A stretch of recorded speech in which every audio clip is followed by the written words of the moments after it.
vamos fazer contato com a cientista política da Universidade Federal de São Carlos, especialista em partidos políticos e eleições, Maria do Socorro Souza Braga. Bom dia, Maria. Bom dia, Glauco, tudo bem? Tudo certo e você? Tudo jóia. Maria, a gente começa aqui com a notícia de ontem, né, que o ministro Alexandre de Moraes acabou pedindo vista do julgamento no Tribunal Superior Eleitoral, né, de duas ações que pedem a cassação da chapa Bolsonaro-Mourão, são referentes aí a um ataque cibernético sofrido por um grupo de Facebook. E a gente sabe que mesmo com esse julgamento sendo suspenso, ainda temos outras ações que também pedem a mesma coisa e algumas talvez com caráter até mais forte. Como é que você está vendo essas ações pedindo a cassação da chapa nesse momento de instabilidade para o governo? Então, elas são muito importantes, né? Embora a gente esteja num momento muito complicado no Brasil com essa pandemia e toda essa falta de coordenação, né, presidencial do governo federal em relação à pandemia, é um momento chave aqui de um processo que, na verdade, vem desde as eleições, né, desde o resultado das eleições, tendo em vista que desde então, desde a campanha, a gente já teve denúncias, né, dessa campanha que foi bastante questionada e criticada, a forma de uso de fake news, né, o compartilhamento, né, de mensagens falsas aí, e do uso descoordenado e bastante complicada a forma como foi feita essa campanha. Então, assim, embora o momento não seja de fato ideal, nunca a gente vai ter, né? Essa apuração é muito importante, porque a gente não pode ter uma democracia onde qualquer força política chegue, né, e se utilize, né, de todas as formas, digamos, ilícitas, que é isso que está em julgamento, né, para vencer um pleito, né? Então, nós temos sim, são várias ações, né? São 8 ações que estão em julgamento, e 3 delas são muito mais sérias, né? Eu digo mais sérias porque realmente tem ali práticas que têm que ser apuradas, né? E que juntas, né, poderão sim trazer, podem caçar, inclusive, essa chapa, né, a atual gestão presidencial. Então, por exemplo, a gente não pode ter financiamento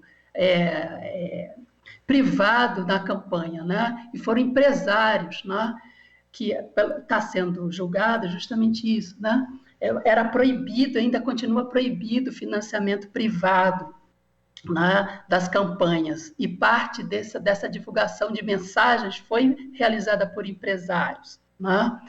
A outra questão que eu estava apurando, você também não pode fazer essa divulgação em massa dessas matérias, né, dessas fake news, né? Isso só pode ser realizado após prévio registro do TSE, né?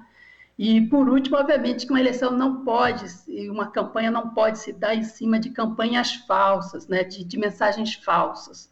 Então, isso é crime, né? Então, de fato, se a gente permanecer com campanhas lá, se utilizando desses expedientes para chapas, né, em campanha, usando esses expedientes para vencer a eleição, a nossa democracia ela está sem legitimidade, né? Então, eu avalio que essas apurações, seja no STF, né, seja na Câmara, né, com as CPIs, elas são importantíssimas. Mas não sei se vai vingar, né, porque ainda tem um processo longo a realmente a ser realizado, né? E ontem ainda houve aí a decisão do Ministério Público Eleitoral concordando com o pedido para que fossem juntadas as provas, as ações que falam justamente dessa questão do disparo em massa das mensagens via WhatsApp, da juntada ali das possíveis provas que possam ser recolhidas no chamado inquérito das fake news que corre no Supremo Tribunal Federal. Então, conforme a robustez desse material que for colhido, as ações ganham ainda mais força, não, Maria do Socorro? Exatamente, né? Mas a Procuradoria-Geral, né, do TSE também eleitoral, ela não quer esse compartilhamento. Parece que há digamos assim, um impedimento, elas estão ainda julgando, elas não querem juntar com a CPI no Congresso, né? Então ficaria a TSE e os inquéritos, né? De toda maneira, a junção dessas provas, né, elas poderão dar essa robustez que a gente está aguardando no sentido dessa avaliação desse processo ainda durante a campanha presidencial. E sim, se a gente tem a cassação no TSE, é muito importante porque é a chapa que sairá, né? E se fosse um impeachment, né, o atual vice ele permaneceria no cargo, né? O que é também gravíssimo, afinal, né, é um general, é um ex-general né? Então, do ponto de vista da democracia, é muito mais importante que essa cassação ocorra, porque sai a chapa, né? E a gente não teria que ter, né, um ex-general, né, um general, né, tá na reserva, na presidência da República. Afinal, a gente está numa democracia, os militares não deveriam estar com todo esse poder, né, ou tentando cada vez mais ter um poder que não cabe às Forças Armadas ter. Em relação justamente a essa possibilidade do impeachment, muita gente entende que, como o Jair Bolsonaro ainda mantém ali uma popularidade em cerca de 30%, se cria uma situação de impasse, né? O Rodrigo Maia não conseguiria colocar qualquer pedido de impeachment em votação na Câmara porque não há apoio parlamentar à causa suficiente e também não há apoio popular no sentido de que ainda é uma base menor, é uma minoria, 30%, mas não suficiente para garantir aí justamente um apoio maciço ao impeachment. Você também vê dessa forma, Maria do Socorro? O Rodrigo Maia, o presidente da Câmara só vai colocar o impeachment, né? Ou vai começar todo esse processo de fato, se ele realmente perceber que tem um apoio, né, para isso, né? E o presidente ele está fazendo também a sua parte, buscando aí apoio. Não é à toa que o Centrão, ou boa parte do Centrão, está apoiando, né? Inclusive os próprios integrantes do Democratas, né, que é o atual partido do Rodrigo Maia. Então, isso traz, né, muitas contradições, né, porque era para democratas, né, PSDB, todos os outros partidos que estão vendo que a gente está numa situação bastante complicada, sair desse governo, né, deixar os cargos. Né. Eles vão alegar que é o momento da pandemia, que é a crise de saúde, mas nem o ministro da Saúde é, de fato, um civil, né?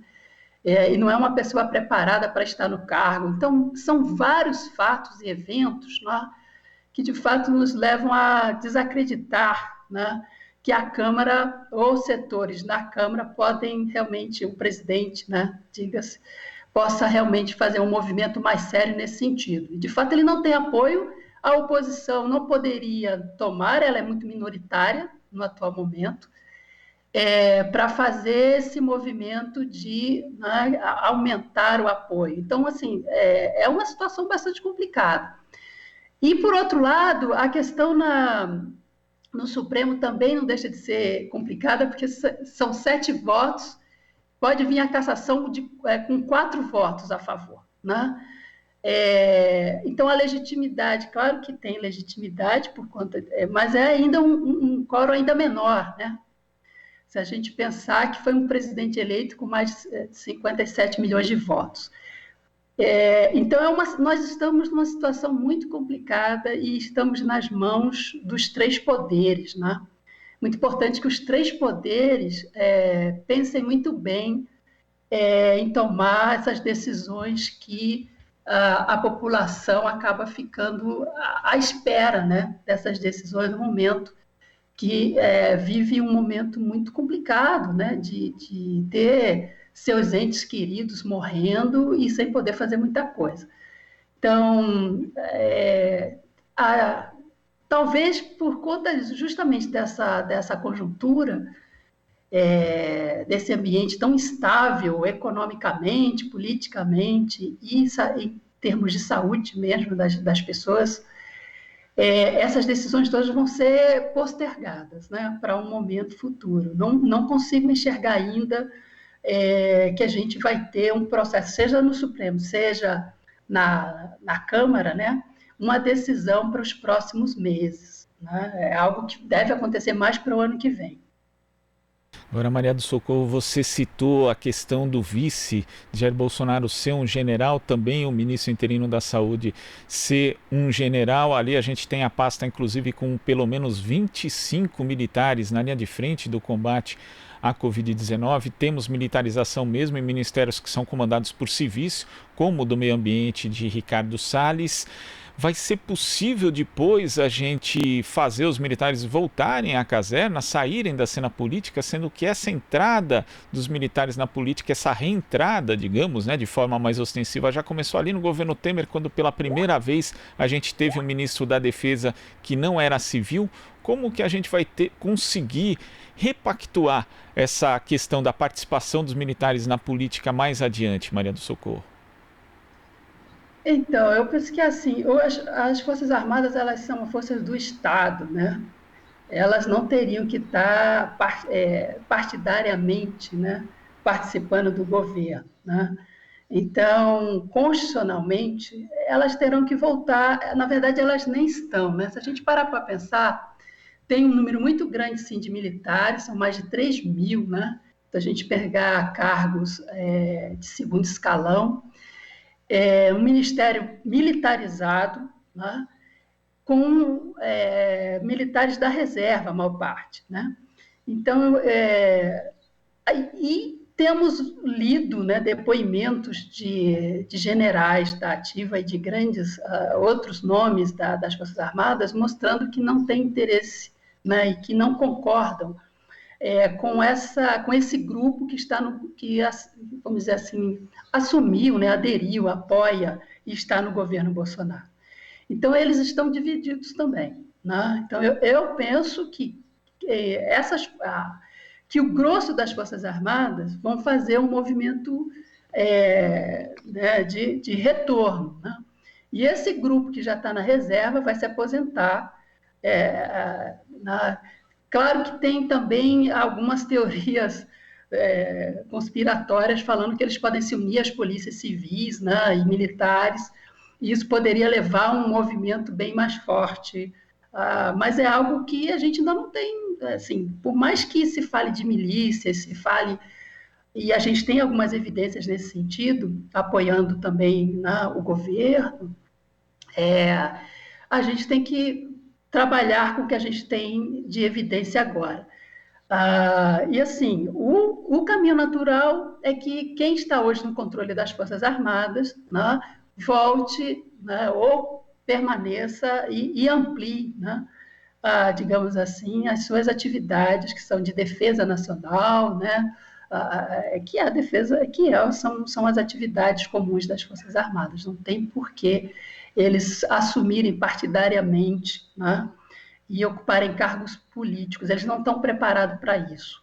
Então, eu penso que é uma questão.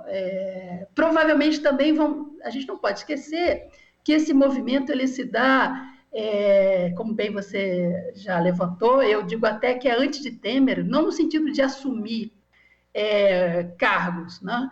Mas das insatisfações das Forças Armadas em relação aos governos anteriores, já vem desde o governo do PSDB, né? Quando eles queriam realmente aumento de salários, né? Melhorar seus instrumentos de combate, né? Como se a gente tivesse muitas guerras, mas não, era essa a ideia. E essas insatisfações, elas vinham num crescente. Então, talvez sim, nesse momento, eles tentem barganhar digamos assim, algumas melhorias de condições nas várias frentes que eles querem melhores posicionamentos, mas não diria que eles vão querer assumir, né, manter essa participação na vida político-partidária. Né? Agora, em relação, falando da questão político-partidária, que a gente nunca comenta, mas que faz sentido a gente perceber isso, tem aumentado bastante o número de candidatos, né, que se elegem, estão tentando se eleger pelos partidos políticos. Isso é um evento novo, né? Não que não tenha existido em outros momentos, mas não com grande número, né? Então, vocês veem, da gente pensar por que isso está acontecendo, né? Claro, é porque eles perceberam que teriam que estar nas arenas políticas buscando, né, ampliar esses ganhos, né, para ganhar por aumento salarial e outras questões relacionadas à própria corporação. Então, é um movimento novo. Eu penso que essa parte final que eu acabei de falar, quer dizer, a tentativa de representação nas arenas políticas, eles vão tentar e eles vão permanecer, seja em termos dos policiais, ou seja, das forças policiais, seja em termos das forças armadas, que é menor o número, com certeza, é mais as polícias civis e militares, né? Tá certo, Maria do Socorro. Queria agradecer muito a sua participação aqui no Jornal Brasil Atual e até a próxima. Ok, eu que agradeço a oportunidade. Um bom dia. Bom dia. Conversamos aqui com a cientista política da Universidade Federal de São Carlos, especialista em partidos políticos e eleições, Maria do Socorro Souza Braga. Aqui você ouve as notícias que os outros não dão. Jornal Brasil Atual.